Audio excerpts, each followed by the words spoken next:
So we know a lot of you listening out there work in healthcare and wellness. First of all, because you probably don't hear this enough, thank you.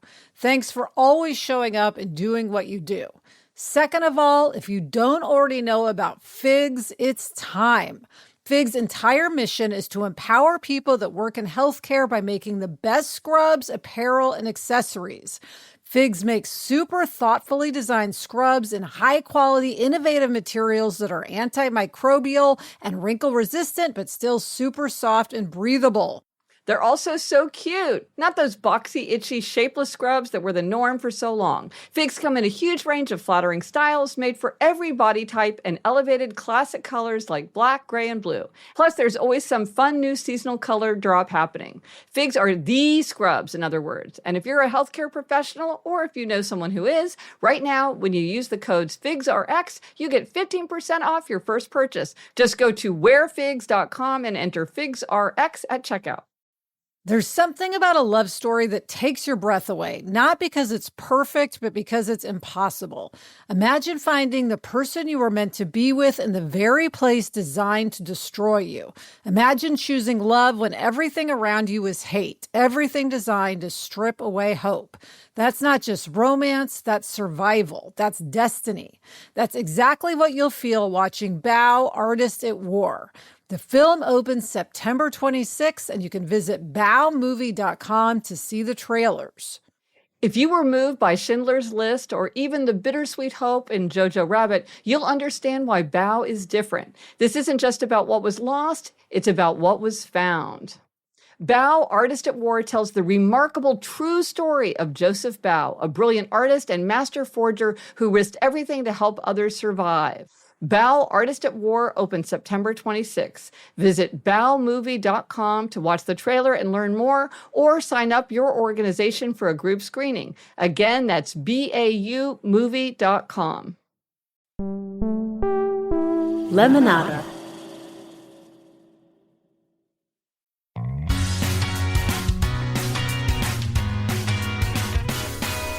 Hello and welcome to Happier, a podcast where we talk about how to make our lives happier. This week is a very special episode because it's episode 550. Every 10th episode is a very special episode. And today we'll talk about tackling that one big thing. I'm Gretchen Rubin, a writer who studies happiness, good habits, secrets of adulthood, and human nature.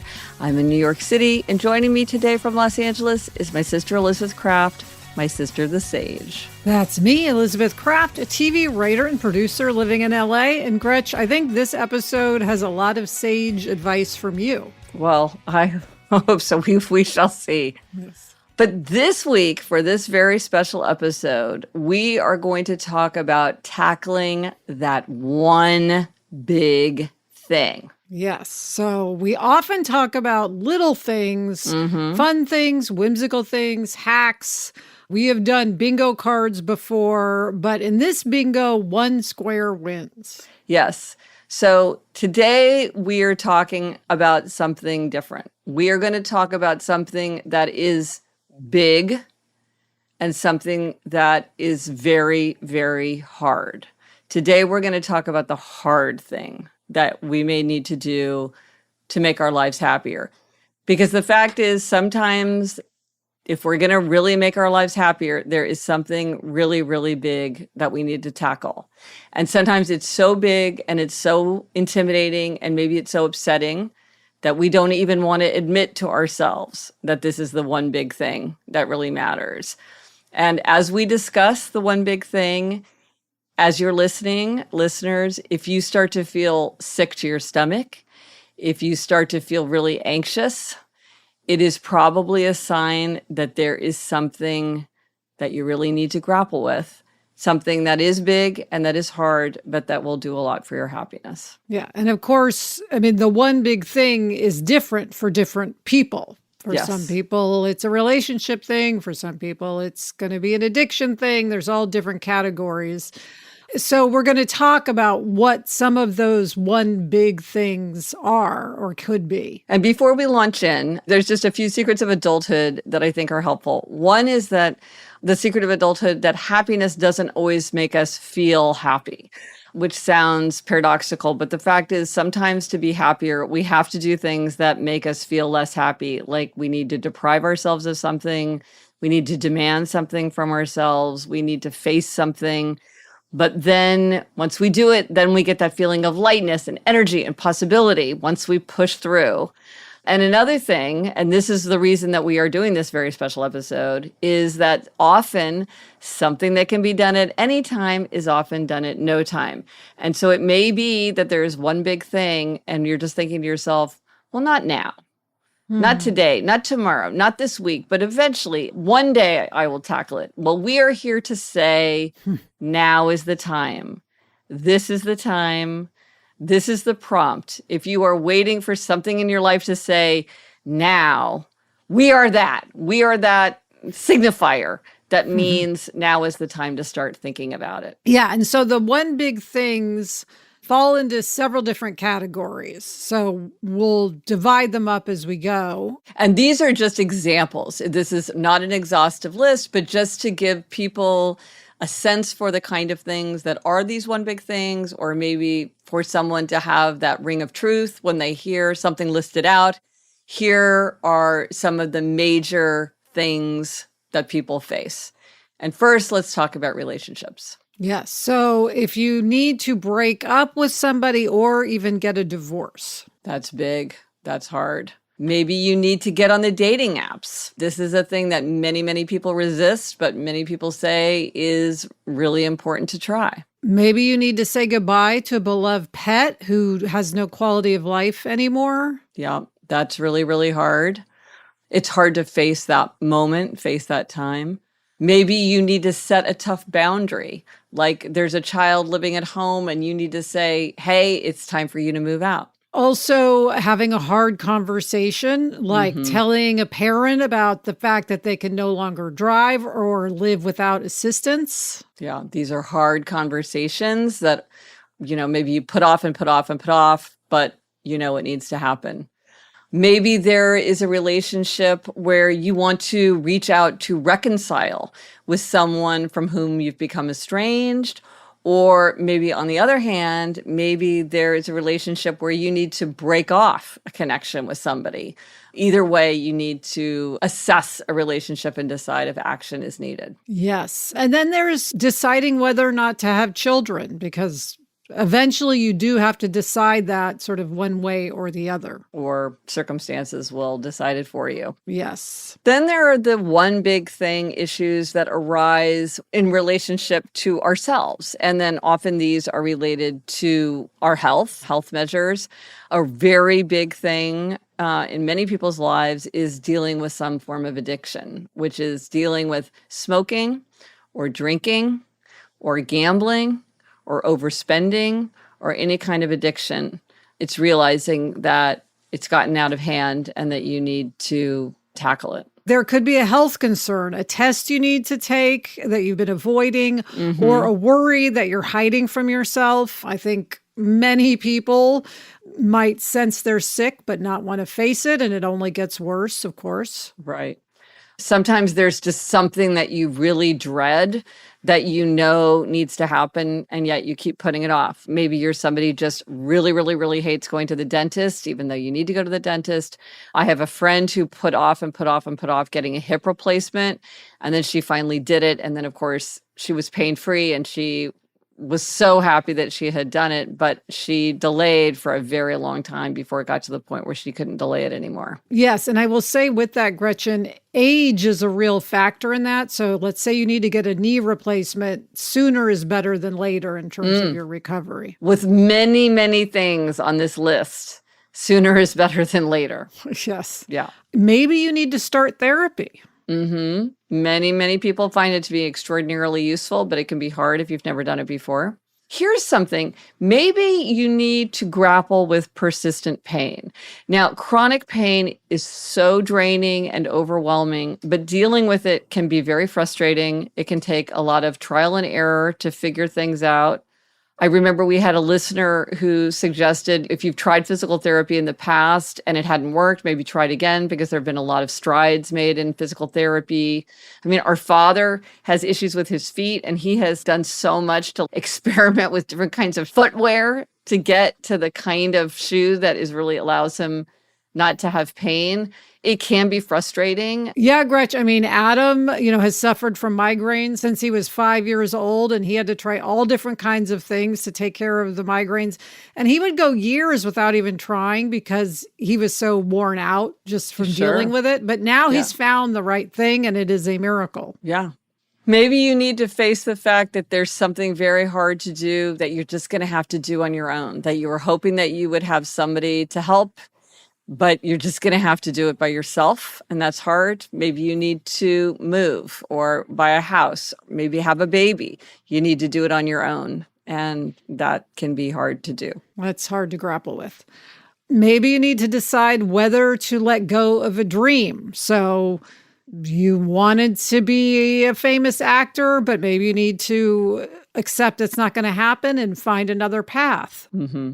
Now, one of the things that can be tricky about the one big things is sometimes they creep up on you and they may not look like big problems, but you have to recognize that they are big problems. And since I've been thinking so much about the empty nest, I would say that one big thing to tackle is if you feel like you agree with the statement that my children have become my whole world, that is something to address. Because that is too much pressure to put on your children, if nothing else.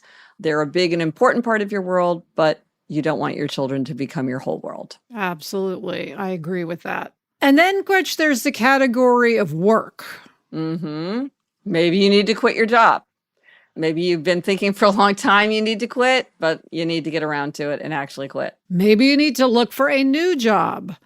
Getting your resume in place. Maybe you need a new certification or to go back to school for a certain skill. Yeah. Along the same lines, maybe you need to go back to college. Maybe you've been meaning to get your college degree and you need to get that started so you can get it done. Maybe you really want to start your own business. Gretchen, I happen to be reading a book called Maybe We Can Make It After All about Kate Spade starting her business. And it's a fascinating story. And some people just want to have their own business. They do. And then it's just like making that leap. Or maybe you want to face the future of what retirement will look like and really sit down and start crunching the numbers, Social Security, pension, all that.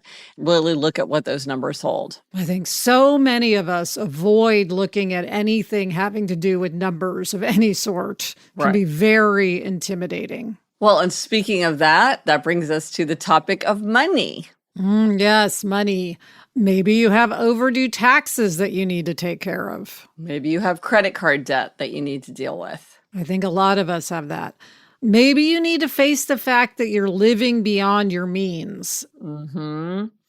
And, another kind of hard conversation, maybe you need to have a hard conversation about money with someone. For instance, maybe you need to talk to your children honestly about what you can or can't pay for college or other forms of support.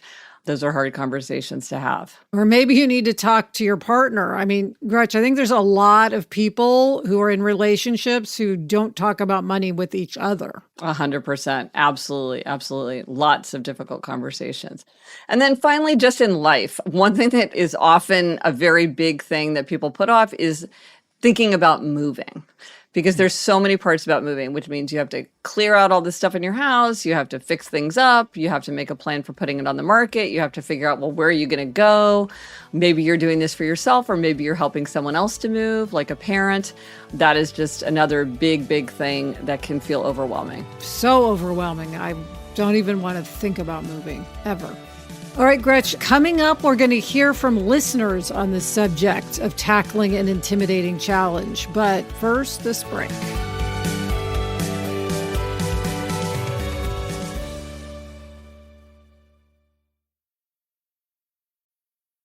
For every move, for every mood, for every you, express your true self with JLab.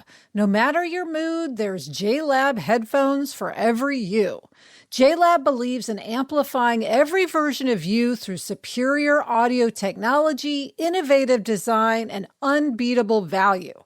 Their diverse range of headphones and earbuds are engineered to deliver exceptional sound quality, catering to your unique lifestyle and musical preferences. Yes, whether you're a discerning music lover, a fitness enthusiast, or a casual listener, JLab's cutting-edge audio performance ensures your playlist sounds just as the artist intended.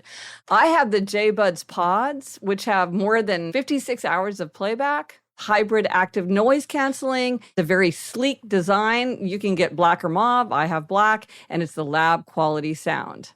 Look for the blue box at retailers everywhere or shop jlab.com and use code HAPPIER for 15% off your order today.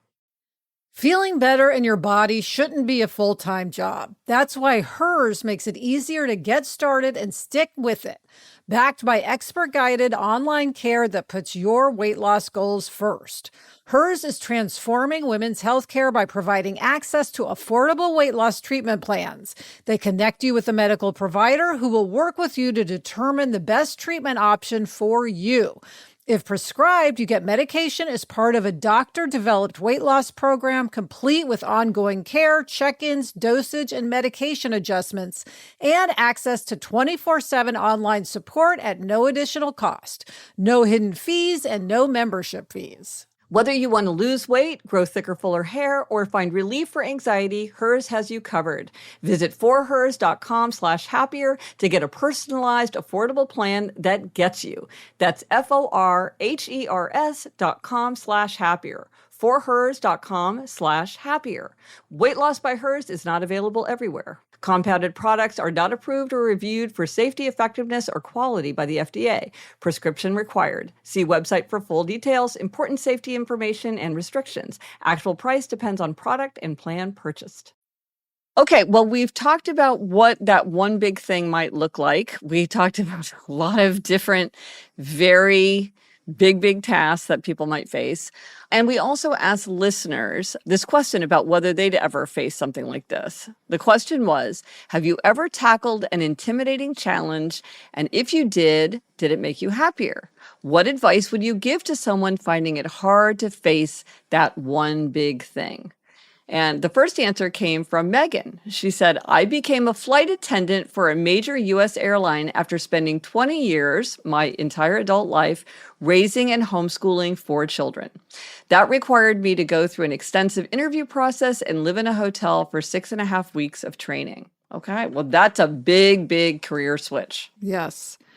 Patty Ann said, I became a Canadian citizen to stay with the love of my life that I met here in Alberta.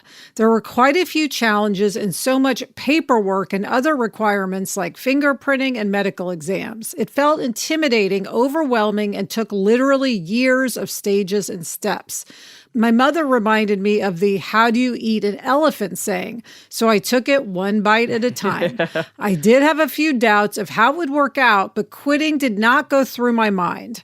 I cried with relief when it was all completed, and of course, it has made me happier. My advice would be to make the decision once and just keep plowing forward toward that goal as best you can, and eventually it will all be worth it. Well, that's good advice. Yes. Linda said, I filed for divorce after 23 years of marriage last year. It was the scariest thing I've ever done. I didn't even know how to pay bills online or change the oil in my car. But going through with it has made me so much happier. I'm learning who I am again after being we for so long. I even took a pottery class, something I never would have done before. My advice would be to take it one day at a time and don't be afraid to ask for help. Friends and family want to support you more than you realized. Oh, that's a very encouraging thing to hear. Yes. Michelle said, ugh, credit card debt thing, $35,000 in climbing. I was literally hiding mail from my husband because I was so ashamed. Finally sat down and made a spreadsheet of everything we owed, cried for about an hour.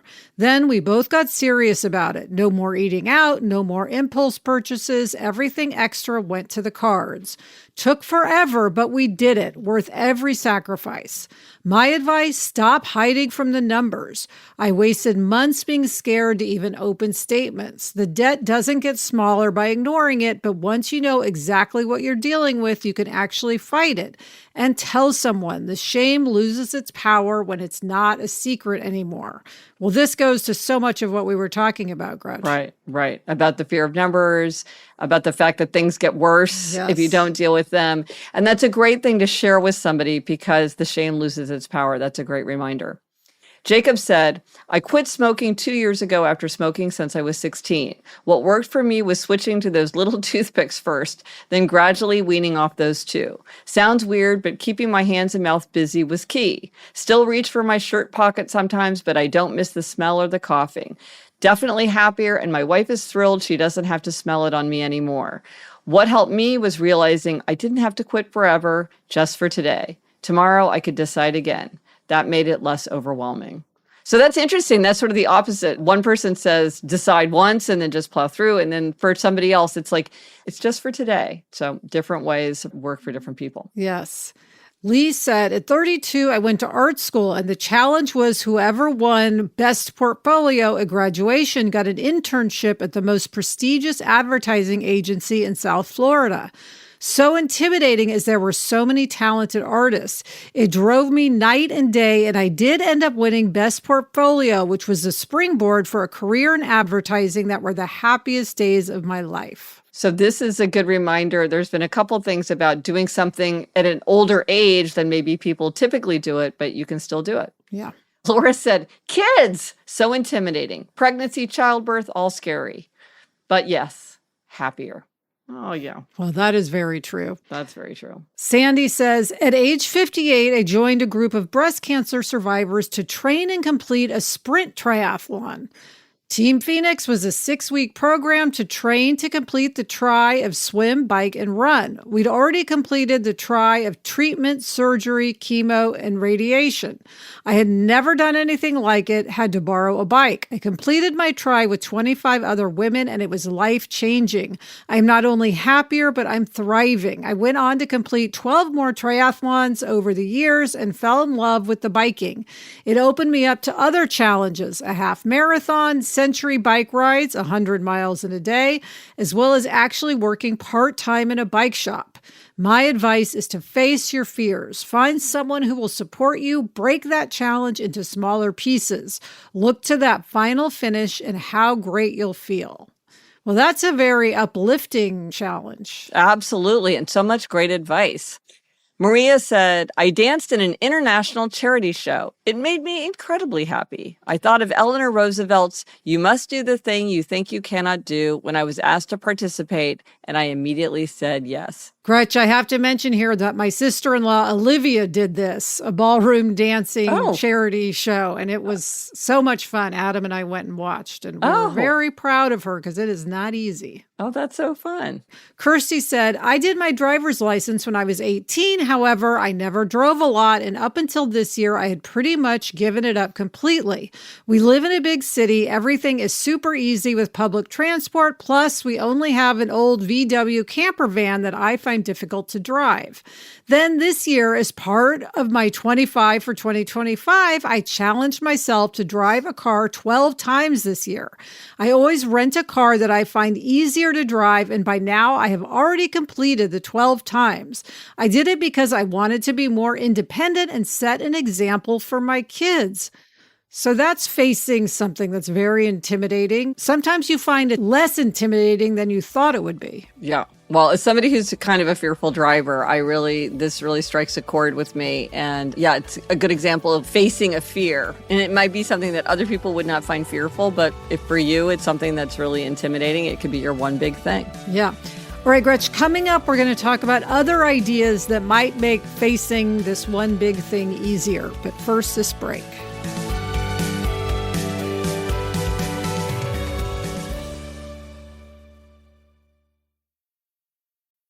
This podcast is sponsored by Naked Wines. Gretch, you know I want to entertain more. I am absolutely set on that, but I have no idea what wine to serve.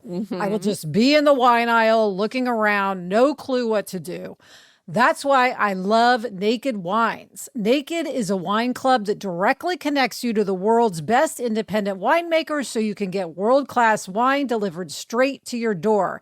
It's so great because I like white, Adam likes red. We can have a box with 3 of each bottles, and we know what we get is going to be great. Now is the time to join the Naked Wines community. Head to nakedwines.com/happier, click enter voucher, and put in our code HAPPIER for both the code and password for 6 bottles of wine for just $39.99 with shipping included. That's $100 off your first 6 bottles at nakedwines.com/happier and use the code and password HAPPIER for 6 bottles of wine for just $39.99.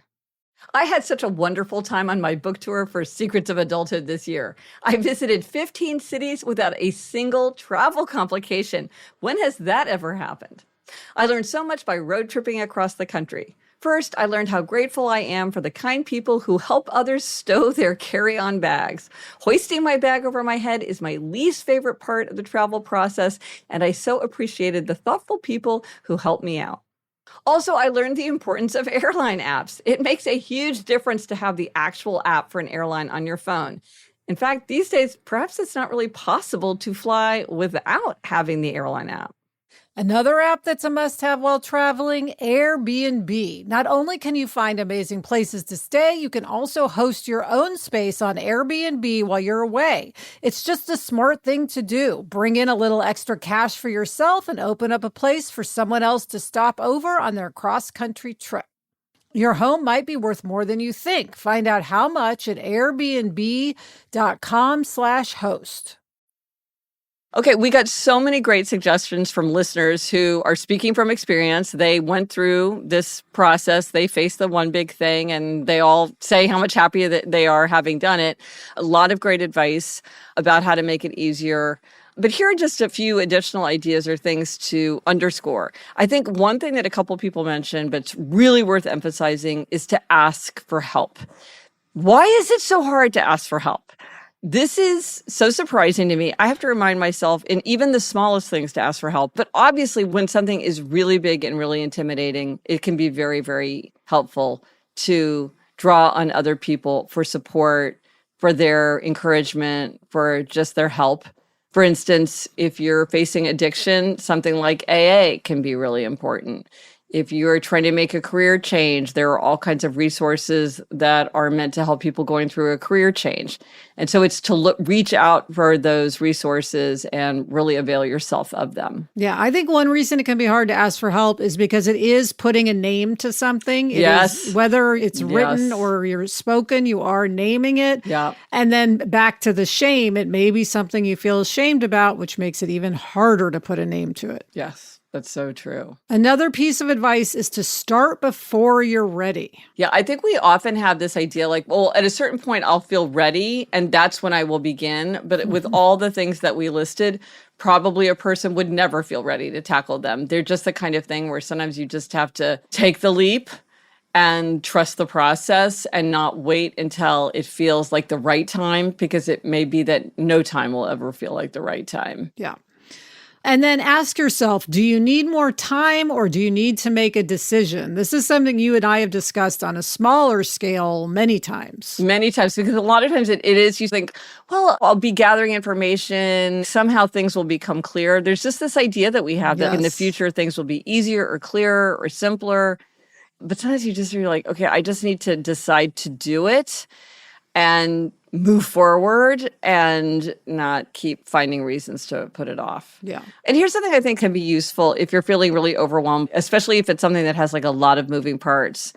Make a list of everything that you can possibly think of that you need to do or that you need to find out, anything that you can think of. So write it all down and then go back through it and organize it into groups. Probably there's categories of things, and put it into some order and then just start tackling it one thing by one thing. Yes. A couple people mentioned this. Just take it one day at a time. Take it bite, bite, bite. How do you eat an elephant? One bite at a time. Yeah. And then, Gretch, question your assumptions. For instance, I could never use dating apps. Right. Well, is that true that you could never use dating apps, or just have you never used dating apps? Right. Or sometimes people will say, like, well, I shouldn't depend on medication to help me get through this. Maybe it would help you to use medication to get through this. Question that assumption. Yes. Or the assumption that it will be easier to do this hard thing next year. It very well may be harder to do the hard thing next year, not easier. Right. Well, here's a really good example of questioning an assumption. So I had a friend who had to move her very, very frail elderly parents from their apartment in the Midwest to be closer to her to live in an assisted living place here in New York State. And her brother lives very, very far away. And she just assumed her brother wouldn't or couldn't help. And she didn't even think to ask him. And then finally she was like, oh, well, maybe I should ask my brother if he could help. Maybe he could help pay for the cost of it, even if he couldn't help or whatever. And he ended up showing up and really, really helping. Once she said to him, like, this is what the plan is in motion. Do you want to be involved? And he ended up being quite involved. But it took her a while to question her assumption that she had to do it all herself. Yes, we think we know everything, but we don't. Yes. And then imagine yourself in 5 years. Think of your Yes. future self. What will you wish you'd done now? I find it helpful to think of my future self. Yeah, I think if you think about, well, what will your life look like if you put this extremely hard task behind you and you really use your imagination to paint a picture of that, thinking about that future self and like what you owe to your future self to get to that place can be really powerful. And this reminds me of another exercise that I love, and I often use this with habits, which is if you could wave a magic wand and you could solve one problem in your life, or you could make one task magically disappear, what would that thing be? Often you think, oh my gosh, if this one thing were fixed, how happy I would be. And it's like, okay, so if that's what would magically do it, maybe you want to do the hard work of making it happen. Absolutely. We have to remember that we often get pain either way. So what kind of pain do we want? Yeah, I think sometimes it's one or the other. It's now or later. You have to face it. I think that one thing that can just in sort of the logistics of it, as you're thinking about setting yourself up, as you're tackling this one big thing, is it's worth thinking about, are you a marathoner or a sprinter in your preferred work pace? Are you somebody where you really want to just buckle down and do it in like one intensive sprint in a weekend or a week or a month? Are you just really going to push through it?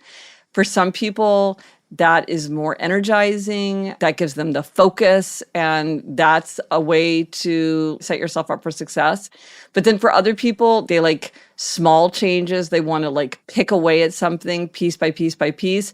And as we so often say, there's no right way or wrong way, but people really, they prefer to work one way or the other way. So think about setting it up in the way that works for you. Don't assume that one way or the other is the right way to do it. It's whatever works best for you. Another thing that can be helpful is to do whatever that thing is with a buddy. Go through it with someone else. I mean, this is true for anything from quitting drinking with a buddy to going to get your mammogram with a buddy to going to the gym with a buddy. I mean, it can really be helpful. I mean, I know for me as an obliger, a buddy helps with accountability, and that makes a huge difference. Speaking of being an obliger, this is a place where you want to really tap into the superpower of whatever your tendency is. And again, if you don't know if you're an upholder, a questioner, an obliger, a rebel, or what we're talking about, go to GretchenRubin.com/quiz and you can take the quiz. But again, like if you are a rebel and you want to do this one big thing, you don't want to tell yourself things like, I should do this, or everybody's telling me to do this. You want to say things like, this is what I want. This is what I choose. That will give me the life of freedom and possibility that I want. If you're a questioner, you really want to sit down and think about why this change is going to change your life for the better. Why are you going to be happier if you do it and like really run the numbers? When people quit smoking, Listen, I remember when our father quit smoking, he said that one thing he did is he would just add up all the money that he would save. And then he's like, well, if I save this money and then I invest it and then I get a standard rate of return and then over a year and over 5 years, he would just run the numbers. And that gave him a lot of reason to quit and to really kick the habit. And then upholders, put it on the schedule. It's on the schedule. Every day for a half an hour, I'm going to do XYZ towards my one big goal. And obligers, of course, the accountability is the actual key thing. I've often talked about how great I think therapy is. And we mentioned that one big thing you may need to do is start therapy. Yeah. But I would also add that with a lot of these tasks, going to therapy could help you tackle the task. So yes, anything from, oh my gosh, I need to sell my house, I'm overwhelmed, to I need to quit smoking, to I need to talk to my parents about the future. I mean, a therapist could help with a lot of these things. Right. I think another thing that can help, but a lot of these have to do with hard conversations that you have to do with people. One thing that can help with the hard conversation sometimes is just literally scripting out what you want to say when you're like in a calm, collected frame of mind. And it may not go the way you expect, but often sort of rehearsing it in your mind, and it can give you a greater sense of control. And then it also might mean that when you have that conversation, you're better at communicating effectively. Yes, I think that's a great idea. Look, here's the thing. It's easy to talk about these things. It's easy to list them, but this is hard.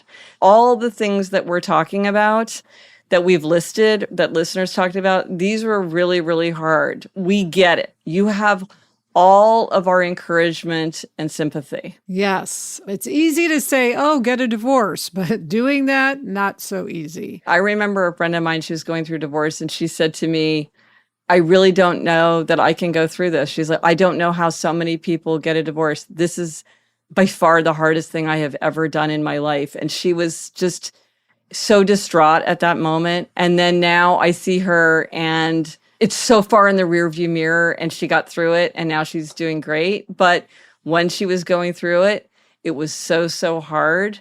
But often it is what we need to do to make our lives happier, healthier, more creative, and more productive. It is to just tackle that one big thing. Yeah. And Gretchen, I do wonder, in tackling the one big thing, if the other side might come sooner than one imagines it will. Yes. Because sometimes starting the process of whatever you need to do. So let's just say you have too much credit card debt and that you have to pay it down. I think even before you get to paying off that full $35,000, you're going to feel a lot better when you've paid off $5,000. Even having this spreadsheet. Yeah. She cried for an hour and then it's like, yes. I think that's a really good thing to remember, that the feeling of like energy and greater efficacy and control might come much sooner than the absolute finish line that you think of when you're beginning. And it's sometimes with health, for instance, the problem isn't as big as it might be in your mind. Yes. And you may be so happy when you find out that this is wrong, not that other thing you were worried about. Or if it is the big thing, again, tackling it now is going to be better than tackling it later. Absolutely. Well, let us know if you do try this at home and how tackling one big thing works for you. We really want to hear your experiences. What did you tackle? What have you tackled in the past? What did you learn? This is something where we can all benefit from each other's experiences. We're really eager to hear what people have to say. Let us know on Instagram, Threads, TikTok, Facebook. As always, you can drop us an email at podcast@gretchenrubin.com, or you can go to happiercast.com/550 for everything related to this episode. Yeah, it'll be really interesting to hear what people have to say. Absolutely. And that is it for this episode of Happier. Remember to try this at home. Tackle that one big thing. Thank you to our executive producer, Chuck Reed, and everyone at Lemonada. And here's your rhyming reminder. If you like the show, tell others you know. Until next week, I'm Elizabeth Kraft. And I'm Gretchen Rubin. Thanks for joining us. Onward and upward.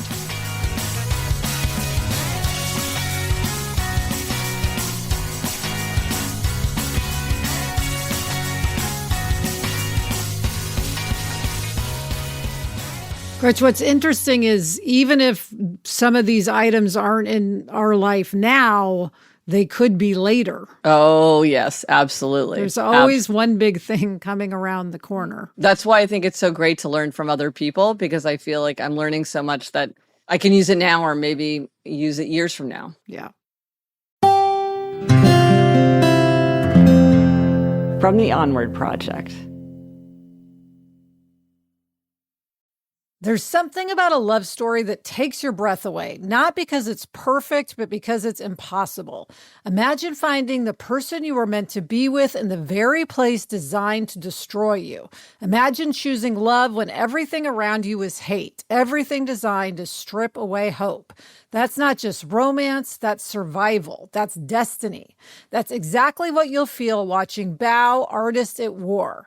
The film opens September 26th, and you can visit baomovie.com to see the trailers.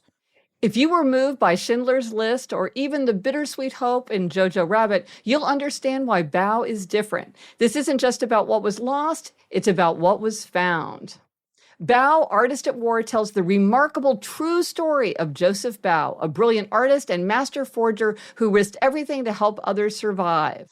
Bao, Artist at War opens September 26th. Visit baomovie.com to watch the trailer and learn more, or sign up your organization for a group screening. Again, that's baomovie.com.